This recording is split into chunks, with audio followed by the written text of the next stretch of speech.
মাধ্যমিক পরীক্ষার প্রথম দিনেই দুই মাধ্যমিক পরীক্ষার্থী পকেটে মোবাইল নিয়ে পরীক্ষা কেন্দ্রে প্রবেশ করে।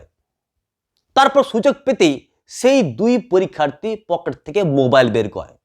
মোবাইল বের করার পর প্রশ্নপত্রের ছবি তোলার পর সেই ছবিকে সোশ্যাল মিডিয়ায় ভাইরাল করে দেয়।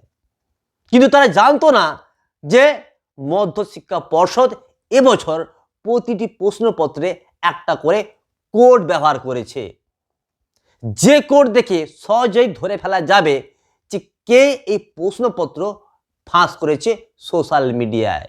তারপর যে দুজন ছাত্র সোশ্যাল মিডিয়ায় এই প্রশ্নপত্র ফাঁস করেছিল তাদেরকে সেই কোডের মাধ্যমে হাতে নাতে ধরে ফেলা হয়। তারপর তাদের পরীক্ষাও বাতিল করে দেওয়া হয়। এখন প্রশ্ন হলো, কিভাবে এই দুই ছাত্র পরীক্ষা কেন্দ্রে মোবাইল নিয়ে প্রবেশ করলো এবং শিক্ষকদের উপস্থিতিতে কিভাবে পকেট থেকে মোবাইল বের করে, সেই মোবাইল দিয়ে প্রশ্নপত্রের ছবি তোলে, তারপর সেই ছবিকে সোশ্যাল মিডিয়ায় ভাইরাল করে দেয়। এটা সবথেকে বড় প্রশ্ন। এবং নিউজ 18 বাংলার পক্ষ থেকে বলা হচ্ছে যে এই যে ঘটনাটা ঘটেছে এটা হচ্ছে মালদা জেলার ঘটনা।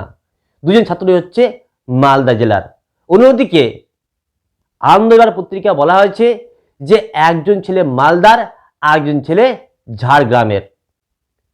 এবং আরেকটা কথা বলা হয়েছে যে একজন ছাত্র, যে ছাত্রটি পুরুলিয়া জেলার, সেই ছাত্র নাকি আজকের পরীক্ষার দিন স্মার্ট ওয়াচ নিয়ে পরীক্ষা কেন্দ্রে প্রবেশ করে, তার সেই স্মার্ট ওয়াচকে বাজেয়াপ্ত করা হয়েছে। পরীক্ষার প্রথম দিনে এই ধরনের ঘটনা ঘটেছে, আশা করি আগামী দিনে এই ধরনের ঘটনা আর ঘটবে না। এবং সামনে উচ্চ মাধ্যমিক পরীক্ষা রয়েছে, উচ্চ মাধ্যমিক পরীক্ষার্থীরা অবশ্যই সাবধান হয়ে যাবে এবং তারা যে এই ধরনের কাজ করবে না সেটা নিয়ে অবশ্যই আমরা আশা করব।